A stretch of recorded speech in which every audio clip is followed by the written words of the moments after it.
नमस्कार, मी विनोद शिंगे कुंभोज. कोल्हापूर जिल्हा परिषदेच्या जिल्हा परिषद पंचायत समिती रणधुमाळीला सुरुवात होत असताना रुई आणि पट्टणकोडली मतदारसंघातून संपूर्ण जिल्ह्यात ज्यांनी आंदोलनांनी बऱ्याच वेळा आक्रमक भूमिका घेऊन अनेक प्रश्न मार्गी लावले असे उत्तमदादा कांबळे आज आपल्या समेत आहेत. दादा नमस्ते. आपण रुई आणि पट्टणकोडली अशा दोन्ही मतदारसंघातून अर्ज दाखल करताय, नेमका आपला अजेंडा काय असेल? आम्ही रिपब्लिकन पार्टी ऑफ इंडिया नेते रामदासजी आठवले साहेब यांच्या नेतृत्वाखाली कार्यरत असणाऱ्या रिपब्लिकन पक्षाच्या वतीनं रुई मतदारसंघ आणि पट्टणकोडोली जिल्हा परिषद मतदारसंघ यामध्ये आम्ही फॉर्म भरत आहोत. खरं तर आम्ही महायुतीचे घटक पक्ष आहोत.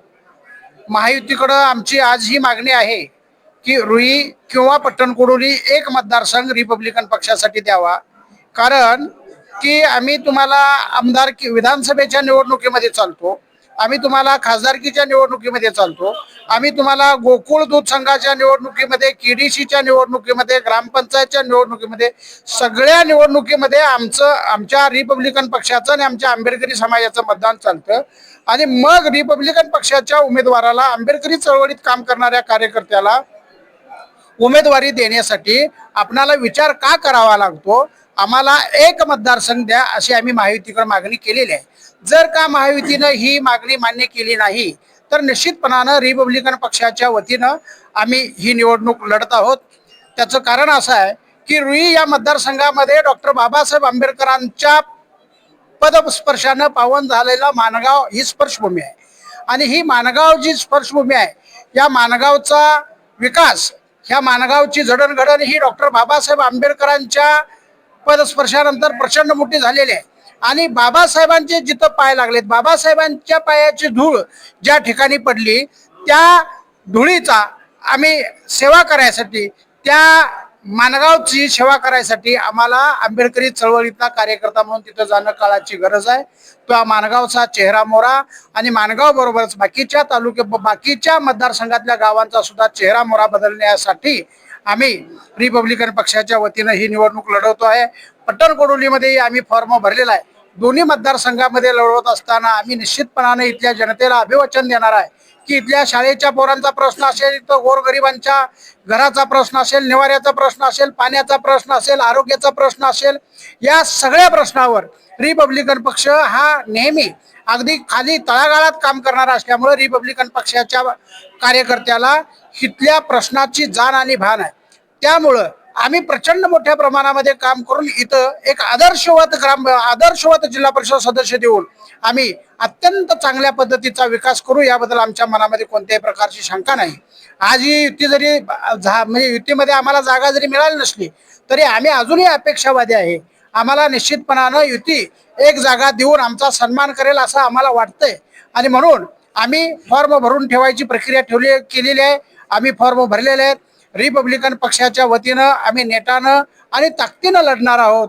आणि जर का आम्हाला नाकारलं तर नाकारणाऱ्यांना सुद्धा दाखवणार आहे हम भी किसी से कम नाही. मुंबईमध्ये जी काल बैठक झाली त्यात रामदास आठवले साहेब स्वतः म्हणाले, जर आपल्या इच्छेप्रमाणे किंवा आपल्या ताकदीप्रमाणे आपल्याला जागा नाही मिळाली तर तिथं स्वतंत्र आरपीआयच्या ताकदीवर आपण निवडणूक लढवा असे आदेश रामदास आठवले साहेबांनी दिलेत. त्याबद्दल आपण नेमकं काय सांगाल? नाही, आठवले साहेबांनी आदेश दिलेत, त्या आदेशाचं सुद्धा आम्ही पालन करणार आहे. पण कधी पालन करणार आम्ही? जर का महायुतीनं जागा दिली नाही तर साहेबांनी स्वतंत्रपणे लढा म्हणून सांगितले. आणि स्वतंत्रपणे लढण्यासाठीच आम्ही हे फॉर्म भरायची प्रक्रिया करत आहोत. हे अगोदरी मित्राकडं मैत्रीचा हात मागितलेला आहे.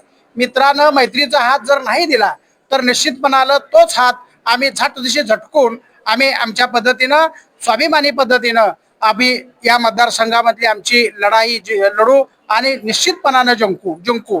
या लढाईमध्ये आम्हाला कोणत्याही प्रकारे अपयश येणार नाही. त्याचं कारण असं आहे की इथं मागासवर्गीय समाजाची संख्या मोठी आहे, ओबीसीची समाजाची संख्या मोठी आहे, मुस्लिम अल्पसंख्याकांची समाजाची संख्या मोठी आहे. आणि आम्ही ज्या घटकाचं काम करतो तो घटक इथं मोठ्या प्रमाणामध्ये असल्यामुळं आम्हाला दोन्ही मतदारसंघामध्ये विजयाची खात्री आहे. आणि म्हणून आम्ही घेतलं तर संघ, नाही तर अकेले चलो रे, आणि अकेले चलो रे म्हणून आम्ही लढून आम्ही निश्चितपणाने जिंकू. याबद्दल आमच्या मनामध्ये कोणत्याही प्रकारची शंका नाही. इथली जनता अत्यंत सुज्ञ आहे. इथली जनता प्रामाणिक आहे आणि ती शुद्ध जनता आम्हाला निश्चितपणानं साथ देईल आणि आतापर्यंत आम्ही केलेल्या कामाचा मोबदला म्हणून ती आम्हाला मताच्या रूपामध्ये निश्चितपणानं सहकार्य करेल एवढी आम्हाला खात्री आहे, एवढा विश्वास आहे, एवढी आम्हाला गॅरंटी आहे.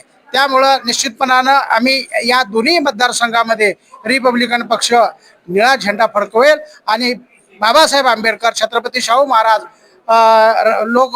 आमचे शिवाजी महाराज, आमचे अण्णाभाऊ, लोकशाहीर अण्णाभाऊ साठे यांच्या विचाराची माणसं, यांच्या विचाराचे कार्यकर्ते निश्चितपणानं उद्याच्या जिल्हा परिषदच्या मैदानामध्ये यशस्वी होतील याबद्दल आमच्या मनामध्ये कोणत्याही प्रकारची शंका नाही. जिल्हा परिषदचं मतदारसंघ आणि रणांगण आमचं आहे आणि आम्ही जिंकणारच. जय भीम.